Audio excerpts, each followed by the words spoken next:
Hey y'all, how you doing? I would just like to do this video. Oh, you're making a lot of noise. Check her out. That is a lady palm right outside this window, and she is rustling up in this breeze. So, and there goes Jackie. Hi. A caribou exodus house. So I wanted to do this video just to thank everyone who's been participating in the meetings. People who have, something to add, something to say, something to contribute to the mission that we're on. And, it's exciting to be a part of this thing right now, So I'm just doing the safari from the safari. I'm just doing this video from the safari room. So check it out. So this room has 2 double beds. It's not super big, but I don't know if y'all remember this room that we did everything. We retiled it. We added the lighting and everything in here, right? So this check out my Masai. I got Masais in my staircase, y'all. So this new thing that we're embarking on is going to need bold actors, bold people who are ready to take initiative and make the initiative into repatriation and work solidly towards a single objective. This is no half-stepping. This is no games. This is none of the foolishness that we have. Some of us in the community have yet to get rid of. Right? This is the people who have gotten rid of all of the baggage and the negative thinking and thoughts about themselves, their identity, their religion, and they understand their purpose, and they're ready to act on their purpose, right? So I am very honored to be a part of the group and be a part of the movement. And I am really, really honored that so many of you have chosen to join us to move our objectives and our agendas forward. This is so beautiful. Look at that. This place is magical. It's magical. Right? Look at this. Somebody sent me a quote the other day. Oh my gosh, somebody sent me a quote that my God has a habit of picking up a nobody like me and making me into a somebody. Oh man, I just had to laugh when they sent me that.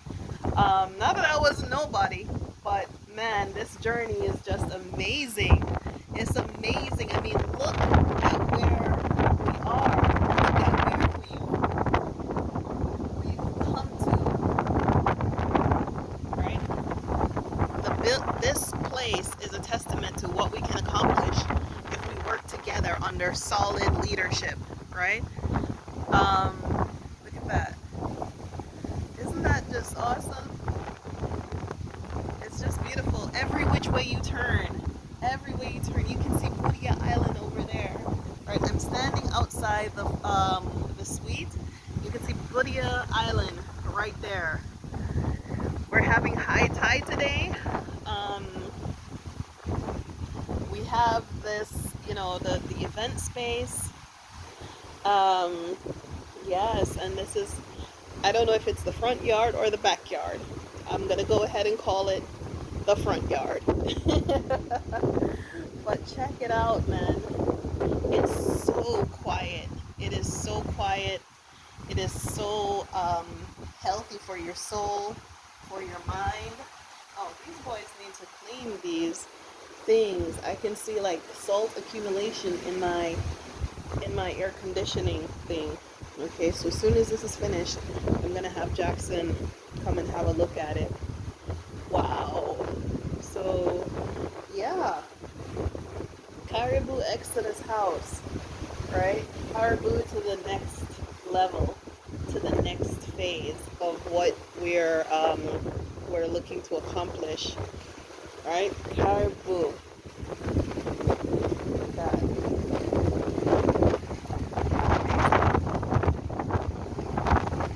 Got the neighbors over there. Yeah, I just love coming here sometime just to like relax my mind. This place is it's magical to for lack of a better word. And it's magical not only uh-oh, why is this light on in the daylight?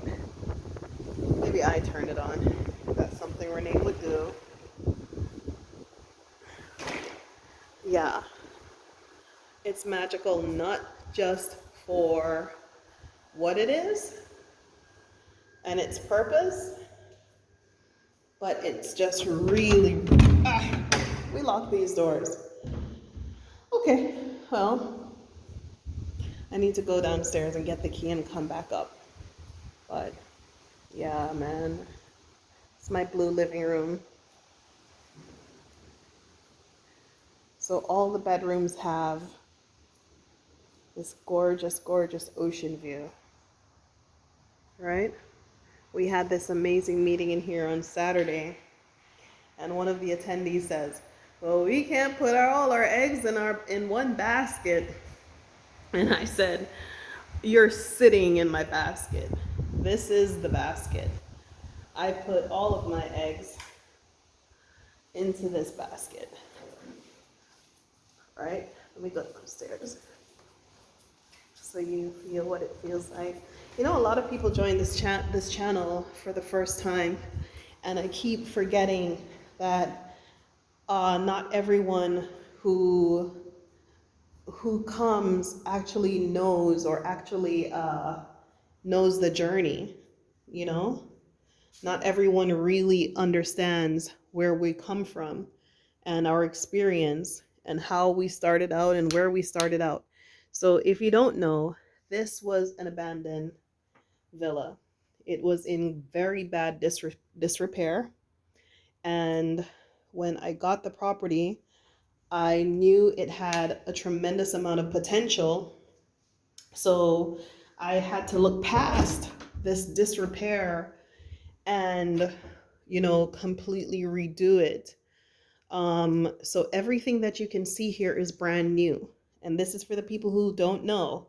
There are many of you who do know, but everything that you see here is brand new. So the ironworks is my design. The windows is my choice. The beds are my design. The lighting is my choice and my design. The paintings, the artwork, the tile work, the tiles, the bathrooms, the fixtures, all of these things had to be bought and brought in. So sanitary ware, all of it had to be bought and brought in. I had to choose everything, every single thing that you can see here, to the colors.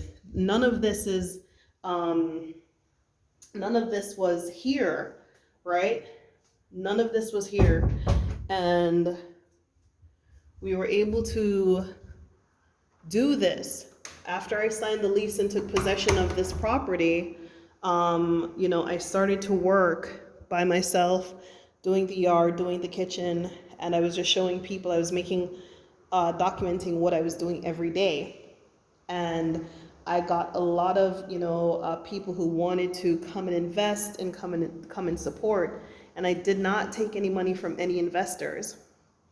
Reason being is I knew I wanted it to be a space for the diaspora. And I did not want investors to say, well, where my money when, we're running a program that is here to support, right? So I wanted to see how much I could do on my own. I had people purchase Starline certificates. I had people who bought windows in honor of their family members. We have to have a dedication day soon, so that people can see that the things that they bought and paid for was, actually has their names. So we're going to be using this staircase to commemorate the people who donated, all the donors who supported this mission. And then, I have this program where you can purchase you can, save towards your repatriation through purchasing Starline certificates. And that's a play off of Marcus Garvey, who had, Starline certificates to furnish his Black Starliner, to finance rather his Black Starliner project. And so this was my project. And so I sold Starline certificates, for people who were looking to repatriate, but they didn't have all of that money. So people were able to buy $200, $100, $300 of certificates, and they would keep adding to that so that it will furnish their stay. And then from that, I took those resources and I was able to buy iron works, metal, paint, materials, all of that stuff that went into this project, right? So people were able to come and stay by using the Starline certificate. So it's still available. A lot of people are still asking about it. And I know a lot of people don't know it, about the Starline certificate. So I'm going to put that in the description box below so you have access to it. And I know a lot of people have come to me from videos that other YouTubers have done, so they don't necessarily know the story and they don't know that the house is alive and well and people are coming here and people stay here.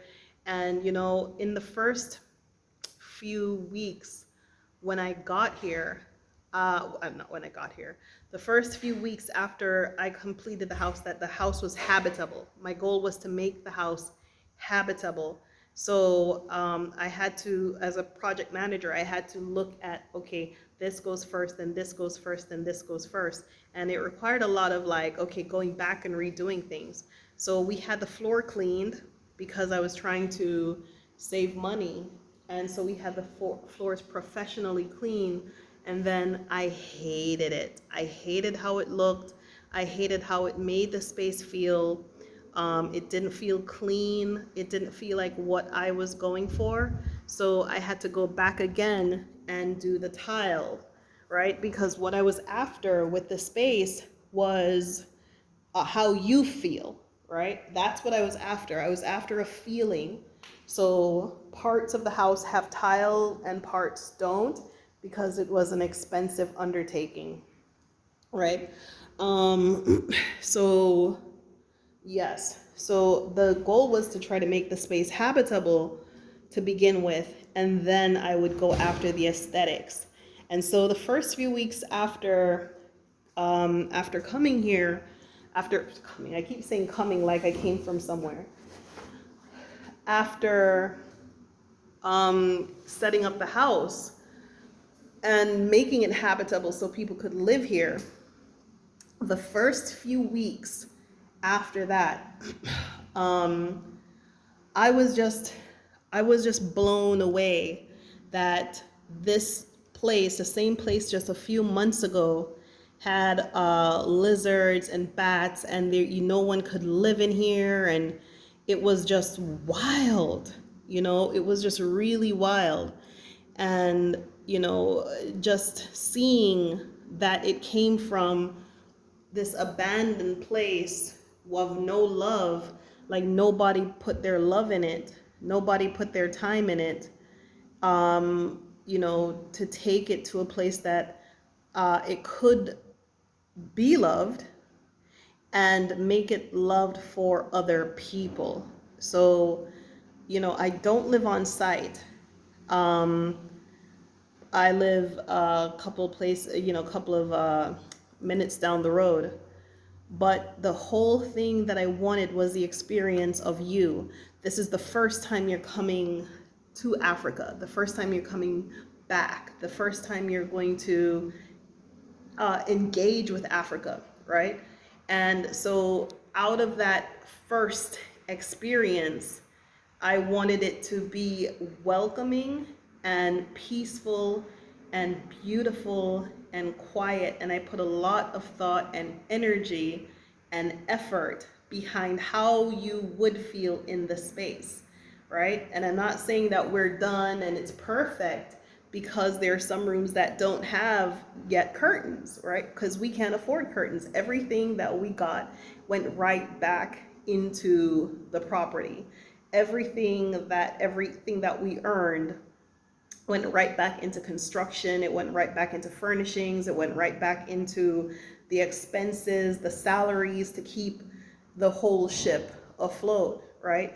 So, we don't have curtains in some rooms, and that requires we bought some curtains. People did donate, but it's a huge space. You have to come and see and understand. And it's not like just curtains. We needed brackets. We had to build these, and we couldn't use metal brackets because of the salt air, right? So we had to build those.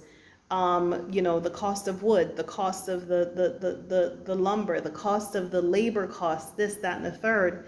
And so, yes, so, things are not perfect, but from where it came from, I would say this is a masterpiece. It is a fantastic masterpiece.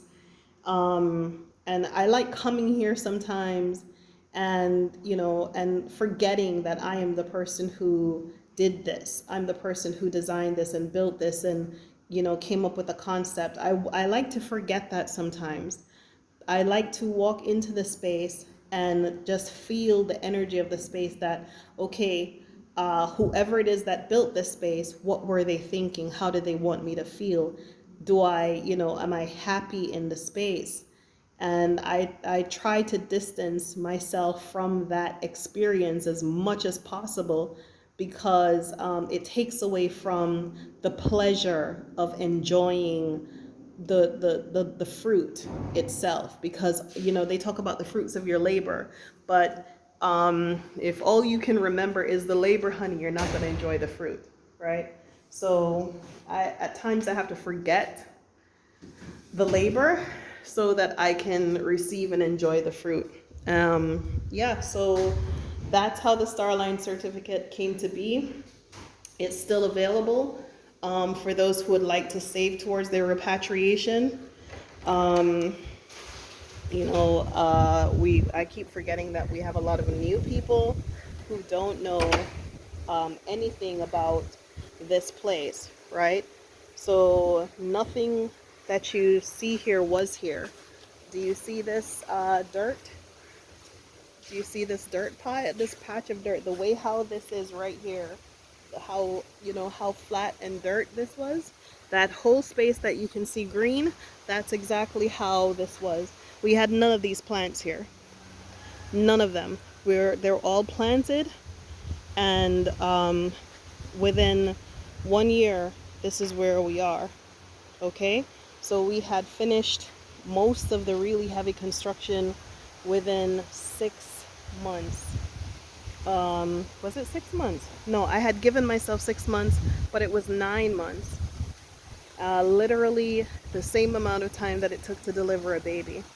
And all our the land also includes that second lot over there, and it includes this house here that we're going to be rebuilding as a villa. And for those of you who did attend the meeting, some of you haven't been here, and some of you haven't been here You have been here, but you did not come back here to understand what we're talking about, you know, as far as lot one. So this is lot one, okay? So half of lot one, we're going to be doing a project that I want to do, and we're working with other people on that project. And then this part is the community project, the community and the diaspora project over here. So you can see it's a pretty sizable land. I'm looking to get some donations, to get some soil, to get some manure, to move this forward, right? So just so you understand what, you know, what we're talking about. So this is lot one, okay? So lot one, it's big enough, so part of that I'm going to be using for one thing, and then this goes all the way back to that wall that you can see, okay? And we have enough space over here to make use of this lot, which is the same lot as the villa. We have enough space to do, you know, to extend our community project over here, right? But I don't want to do anything too concrete with this just yet, because I have my ideas and my plans for what I'm looking to do. So this is still a very sizable tract of land here. The goal is the swimming pool and another villa restaurant, or sorry, villa type thing here, right? So in the meantime, we could still make use of this area as well, you know. And for those of you who have attended the meeting, you know, we did discuss and covered a lot, and one of the things I talked about was that if we were starting from scratch, we would not get this far. But we already have the land, we already have, you know, the area, we already have the house, so we don't really have to go and make, you know, anything from scratch. We don't have to invest another 10 or 20 years trying to figure out how are we going to do things. It usually takes organizations about 10 years to get to where we are now, right? And, you know, just look at where we are.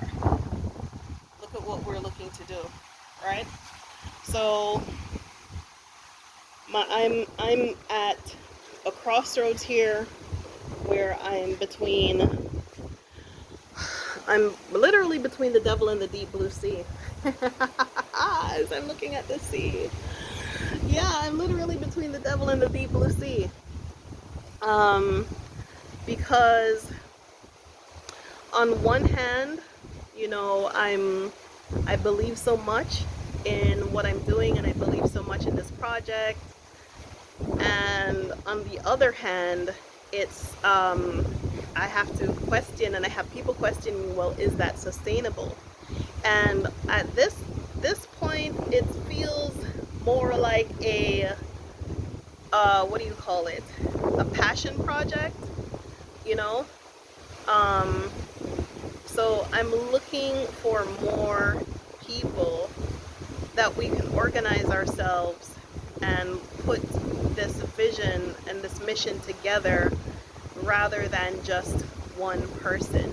And it is a passion project. If I don't have repatriates staying here, there is no money to pay people. If I don't have repatriates staying here, there is no money to hire, you know, people to continue the work. If there are no repatriates staying here, I have no money to pay for curtains, to pay for brackets, to change the not just the linen, but the rugs and the mats and things like that, and to upkeep with the property and maintain the property.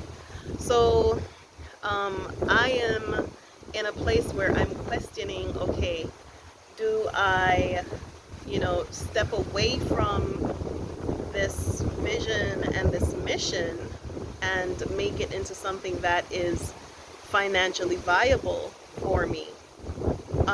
Or do I keep moving forward with this idea that it will all pan out? And when I started this project, I had no idea, none whatsoever, that so many people would come and would be attracted to this vision in this place. I had no idea that so many people would become so vested in seeing it come to fruition. And I am tremendously honored that to be in the position, or to be the person that has attracted so many people to Tanzania. And you follow the sound of my voice, and you've gotten on planes, you've gotten your passports for the first time, and you've come and you've brought your good and your great energy, and I'm so appreciative of those people. And there's people who it didn't necessarily work out with them and for them, because the vision or the mission is not necessarily what they saw. They saw, something else. They saw maybe someone who can pay for their vacation rather than, them paying for it for themselves. And so without the NGO, or without any kind of charity, or without any kind of income from, some rich uncle come from somewhere, I am just out here swinging it with this vision and this mission. And so these meetings are important. I'm going to set up a second meeting. Those of you who missed the meeting on Sunday on Zoom, I will be doing another meeting this week. I had expected to do it tomorrow, Wednesday. I'm not sure how much I have to go and look at all of my schedule and see how I can have that shifted around. But the likelihood would be either it's Wednesday or Friday. So pay attention to your emails. I will communicate with you. If I haven't responded, it's because I have so much to respond to. But yes, so these meetings are important. I did not come to Tanzania, knowing that this was here. I had no idea that I would do this project. None. My goal was to get the hell up on out of Babylon and come and, take care of my kid. And I was just videoing all of my experiences and helping people. I wasn't charging at the time to help anyone. The reason being is that I was committed to being a documentary filmmaker. I was in film school full time. And so I was just, assisting out of what was available to me. If I had a spare 20 minutes or a spare hour, I could help someone to get to where they needed to go. And then I found this, and I knew. I didn't overlook it. I didn't say, well, I'm going to go and think about it. I knew. I pulled the trigger right away. I signed on the dotted line, and, everything has gone into this. Everything has gone into this. So, I have to just keep pushing and keep trucking towards this vision and this goal, and so I put in a lot of hard work, I put in a lot of energy and a lot of time, and I'm really appreciative of the people who have supported me in more ways than one, morally, financially, spiritually, physically, just showing up and saying, look here, I'm here. But it's going to take something else. It's going to take action on our part when we get here. Okay, it's not enough to come and say, well, I'm good, and everybody else back home, peace, deuces. No, we have to clear a path. It has fallen upon this generation to ensure that where we are now, our children are not there. okay? And we have to enjoy the fruits of our labor in this generation, right? So that's what I got today. Email me if you have any questions about the Starline certificate, exodusafrica1@gmail.com, XODUSAfrica, the numeral 1 @gmail.com. And also, yeah, so if you're interested in Starline certificate, go to starlinesale.com. To book a reservation here at the Exodus House, go to XODUSHOUSC.com. That's exodushouse.com. I'm going to put it all in the description box. If you go to the website, you also see where you can donate via Cash App or PayPal to our project. And for Cash App, it's $RENAE Moneymaker. That's also going to be in the description box. Okay, so that's what I got today. Learn about the Starline certificate, attend the next meeting that we're having. But you have to have an open mind, and you have to be flexible and willing to participate in a group environment. If you're a loner and you know you're a loner and you want to be alone and you want to go and battle it out by yourself, that's fine. But there's strength in numbers, and it really is time for us to come together in a meaningful way, that we can have the kind of things that we complain about, you know, that we can have the kind of things that we need to be completely fulfilled in our mission.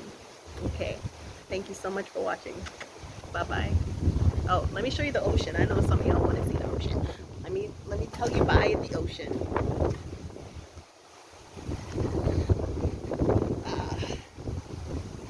Okay, I know it's probably winter or cold where you are, but here you go. There you go.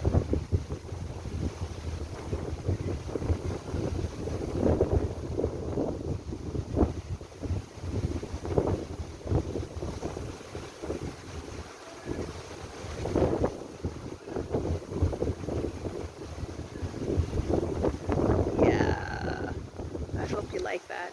All right, you have a great day.